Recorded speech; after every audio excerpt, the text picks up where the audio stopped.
Сайн байцгаана уу? За манай энд яг одоогоор иймэрхүү дулаахан байна.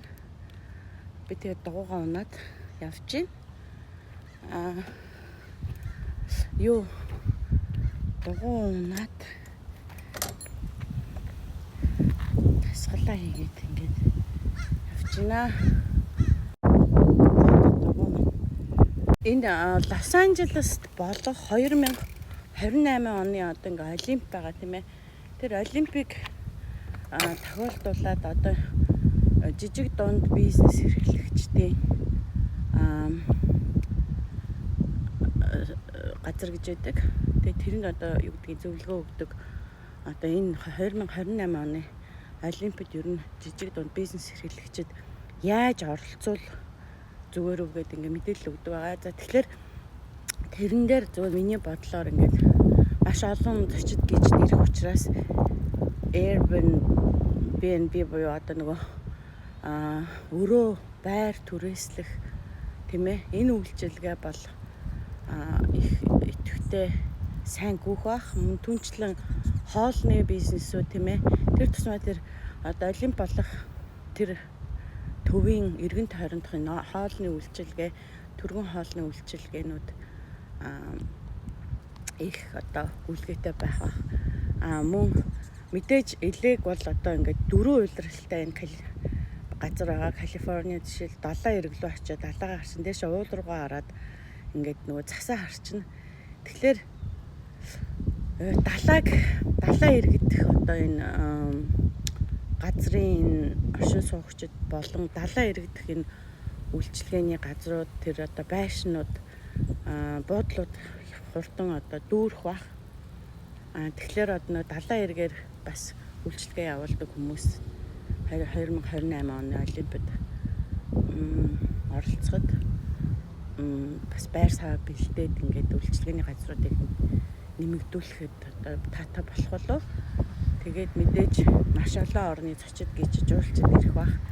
Тэгэхээр яг энд бэлдээд яг энэ олимпиад бэлдээд нэлээх одоо юм хийгдэж байгаа. Тэгээд ерөнхий мэдээллийг би бас ингээд судалгааг одоо мэдээллийг бодохгүй бас танилцуулъя гэж бодож байна. Яг тэр жижиг дунд бизнес эрхлэгчдийн одоо тэр газрын дарга одоо тий толгой удирдагч тэр маань ингээд мэдээлэл өгсөн байгаа.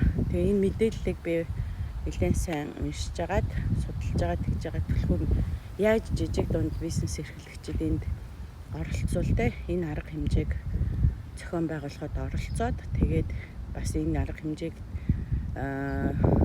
тохиолдуулан бас ямар бизнес би идэвхтэй байх бол тэр талаар мэдээлэл өгөө. Тэгээд мэдээж бэлтгэл ажил гэж байгаа шүү дээ. Тэгэхээр одоо энэ чинь 2026 он гарч ийн. Тэгээд 2026 оноос 2 жилийн дараа боллоо 2028 оны олимп. Тэгэхээр 2 жилийн дотор бид нар бас юу хийж болох вэ?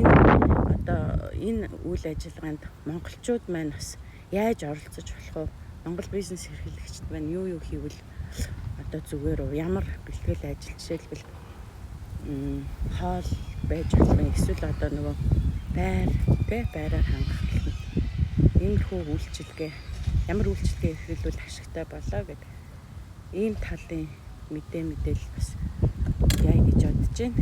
Үгүй гэж бодож байна. За тэгээд ерөнхийдөө одоо бол илээд цаг агаар нэг иймэрхүү энэ болохоор яг иглээ болдог биш. Далайн ийм газар байгаа. Тэгэхээр цаг агаар дулаахан байна. Мэдээж энэ ямар сайн болдог. Тэгээд 10, 11, 12 сар хүртэл юм дулаахан байдаг байгаа манай энд цаг агаар. Мэдээж Монголд юм өөр бас намрын сэрүү орцсон байгаа бах.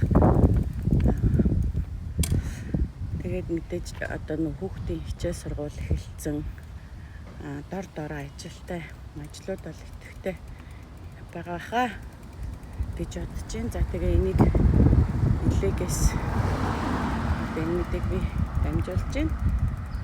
Тэгээд та бүхэндээ өдрийг сайхан өнгөрүүлээрэ гэд хэлээд энэ удаагийнхаа энэ видеог зогсоё.